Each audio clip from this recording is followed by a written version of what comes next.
kuiona ni kwa neema na rehema zake. Kwa majina naitwa Jessica Alfred.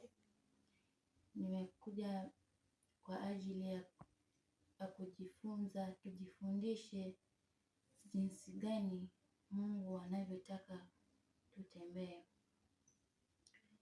Bwana Yesu asifiwe. Tutajifunza maneno mawili matatu kupitia kwenye Biblia na venye neno linatuambia na venye iliandikwa kwenye Biblia hii. Bwana Yesu asifiwe. Basi nitazungumza ama nitanena juu ya ujumbe ambao nitaenda kuzungumzia, na ni kuhusu kuvumilia katika Bwana. Bwana Yesu asifiwe. Basi nitaenda moja kwa moja mpaka kwenye andiko letu lenye tutaenda kujifundisha.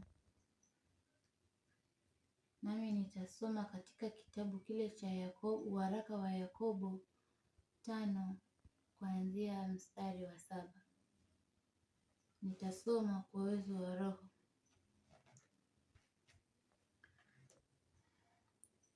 Kwa hiyo ndugu, vumilieni hata kuja kwake Bwana.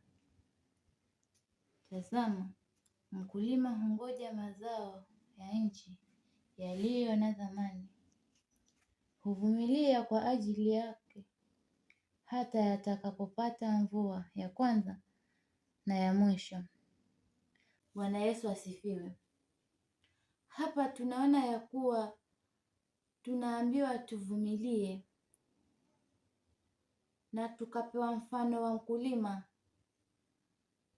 Mkulima anapoanza ratiba ile ya kulima, huwa analima na kuweka mbegu na kusubiria mvua. Na vile ambavyo huwa anasubiria mvua, huwa anavumilia moyoni mwake akitazamia ya kuwa mvua itanyesha na kupata yale mazao. Vivyo hivyo na sisi tuvumilie katika Bwana.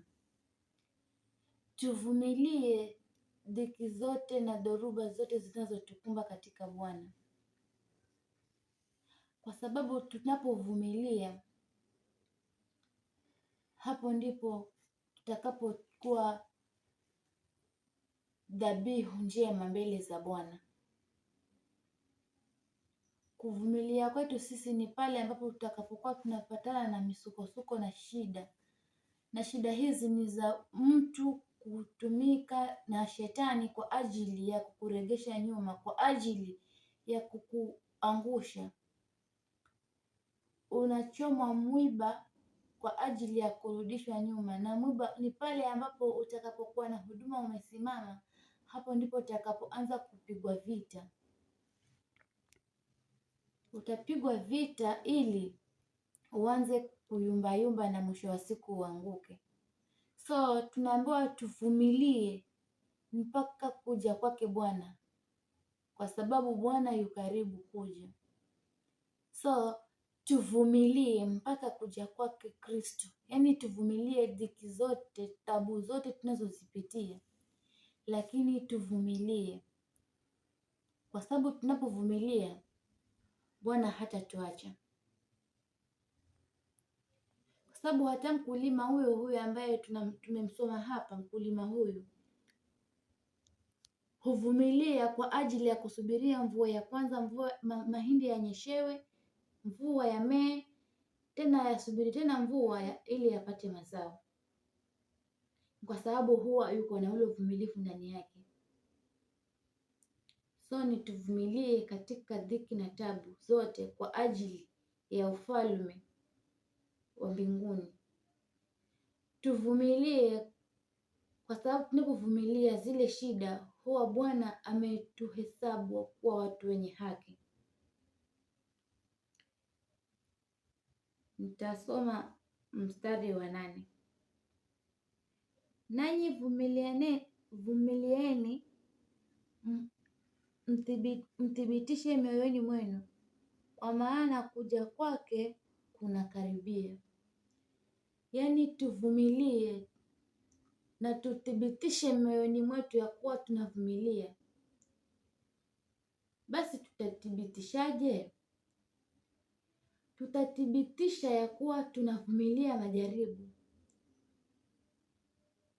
Niseme kwa mfano, kuna kitu kitakuinukia kinyume na venye utakuwa unaenda.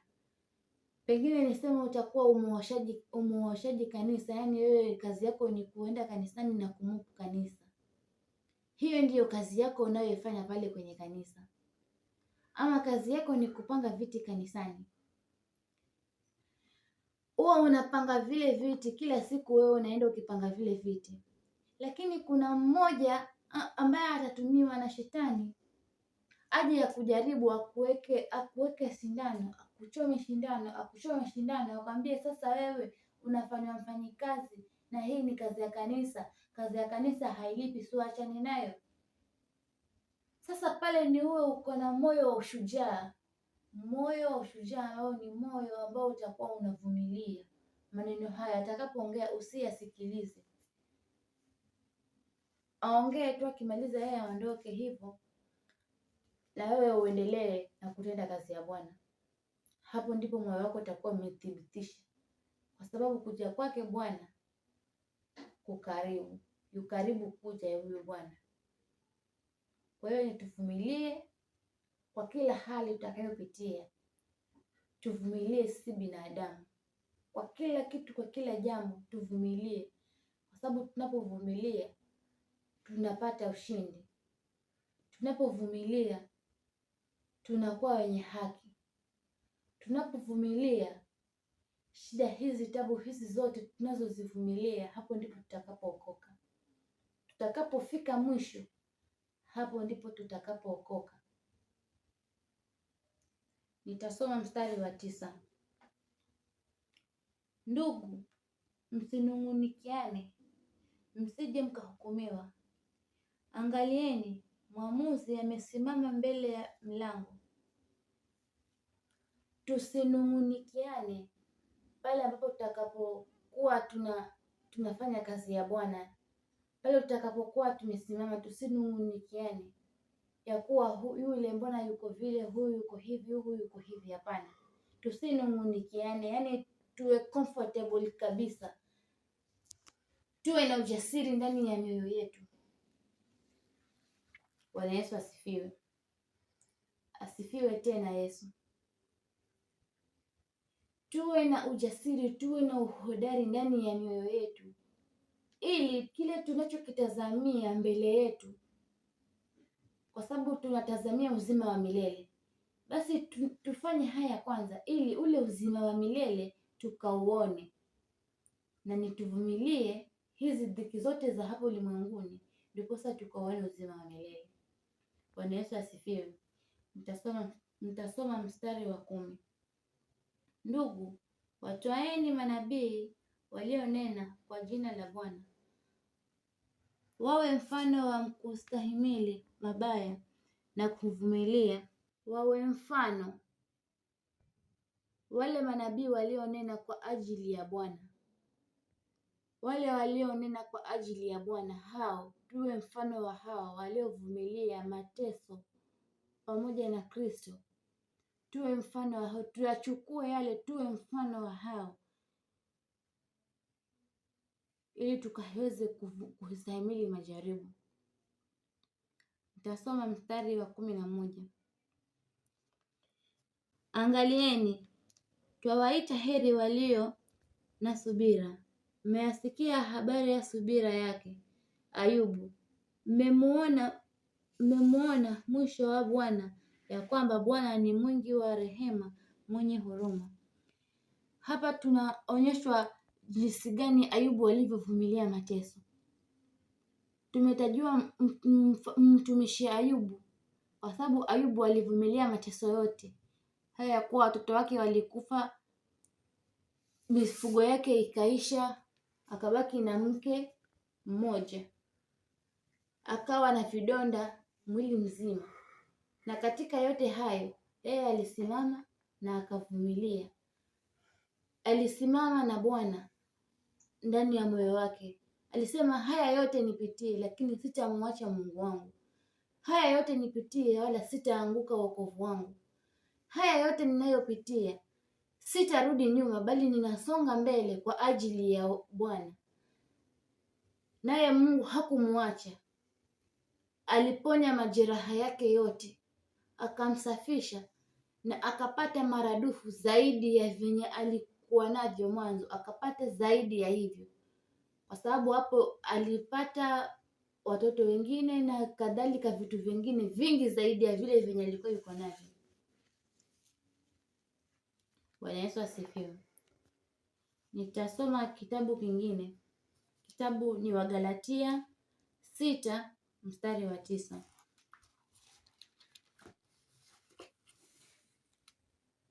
Wagalatia 6:9 unasema hivi: tena tusichoke katika kutenda mema, maana tutavuna kwa wakati wake, tusipozimia roho. Tusichoke kuvumilia, kwa sababu tutakapokuwa hatuchoki kuvumilia kwa ajili ya yule Bwana, hapo ndipo tutakapovuna mema. Tusizimie roho. Roho zetu zinapoyumbishwa zisizimie, bali zienuke na ziangaze. Uenuke ufanye kazi ya Bwana, uenuke usonge mbele. Bwana Yesu asifiwe. Tusiogope majaribu haya ya ulimwenguni, tusiyumbeyumbe kwa sababu ya majaribu haya ya ulimwenguni. Ambacho tukiombe sana ni Mungu atujaze na Roho Mtakatifu, si roho tu, hapana. Atujaze Roho Mtakatifu ili tukatembee na Roho, atuongoze kwa kila hatua, atupe nguvu ili tukaweze kushinda haya majaribu. Bwana Yesu asifiwe. Sitaenda sana, nitasoma kitabu cha mwisho, nitagusia tu kisha nitamalizia pale, lakini tusichoke kuvumilia. Basi acha tusome maandiko. Mathayo 4 mstari wake ni ule wa 4. Nitasoma. Naye akajibu akasema, imeandikwa, mtu hataishi kwa mkate tu, ila kwa kila neno litokalo katika kinywa cha Mungu. Bwana Yesu asifiwe. Hapa ni vile venye shetani alikuwa ameenda kumjaribu, kwa sababu alikuwa anamuona Yesu ameanza kushikwa na ile njaa, kwa sababu alikuwa amefunga sana siku 40. Shetani akamwona yuko na njaa, akaenda kumjaribu ili aone ataingiliana, lakini hapana, hakuingiliana. Yesu naye akamjibu, imeandikwa, mtu hataishi kwa mkate tu, bali ataishi kwa lile neno litokalo kwa Mungu. Chakula chetu kiwe neno la Mungu. Hiki ndicho chakula muhimu kabisa ambacho kinastahili kiwe ndani ya mioyo yetu. Tusiache chakula hiki kukila, tukile kila wakati. Tunapokula chakula cha mwili kwa ajili ya kushibisha tumbo zetu, tusisahau na chakula cha roho pia, kwa sababu chakula hiki cha roho ndicho kitakachotufanya sisi tusimame. Na tusiache kumwomba Mungu, na tusiache kufanya matendo yake mema. Bwana Yesu asifiwe. Tukiruka tukisoma mstari ule wa 6 pia, kwa sababu shetani bado aliendelea kumjaribu tu ili ajue, je, huyu ataingiliana ama hataingiliana. Shetani akimjaribu Yesu. Acha tusome mstari ule wa 6. Unasema hivi: akamwambia, ikiwa ndiwe mwana wa Mungu, jitupe chini, kwa maana imeandikwa. Shetani anamfatafata yule Yesu. Sasa anamwambia, ikiwa wewe ndiwe mwana wa Mungu kweli, jitupe chini, kwa maana imeandikwa. Anataka Yesu ajitupe kwa sababu kila atakachomwambia Yesu anasema imeandikwa. Kila atakachomwambia Yesu anamwambia imeandikwa. So akamwambia ajitupe chini ili wajue ya kuwa kweli Mungu anampenda. Inaendelea ikisema, atakuagizia malaika zake, na mkono wao watakuchukua, usije ukajikwaa mguu wako katika jiwe. Huyu ni shetani bado anamfatafata Yesu, lakini Yesu kwa kuwa alikuwa amesimama, kwa kuwa alikuwa mstahimilivu ndani ya moyo wake, kwa kuwa alikuwa mvumilivu ndani ya moyo wake, akamjibu mstari wa 7 akamwambia Yesu. Mstari wa 7 akasema, Yesu akamwambia tena, imeandikwa, usimjaribu Bwana Mungu wako. Yesu akamwambia yule shetani, imeandikwa, usimjaribu Bwana Mungu wako. Alimwambia maneno haya kwa sababu alikuwa amemtambua ya kuwa ni shetani. So na sisi nasi pia tuombe ile hekima yenye Mungu alikuwa yuko nayo, tuombe ile hekima yenye Yesu, ile hekima alikuwa yuko nayo, ili tuiombe tukae nayo na sisi, ili mtu atakapotujia kwa ajili ya ubaya tuweze kumtambua na kumwambia ukweli, ili tusije tukaangamie. Kwa sababu ni wengi, mtu anaweza tumiwa tu kivyovyote, kwa sababu shetani haji shetani mwenyewe, hapana, anatumia mtu. Tena anatumia yule mtu mwenye uko naye karibu, huyo ndiyo anatumiwa ili aje kwa ajili ya kukuangusha. Hapana mpendwa, usikubali kuanguka. Jipe moyo, eka uvumilivu ndani ya moyo wako, usikubali kushindwa. Pambana.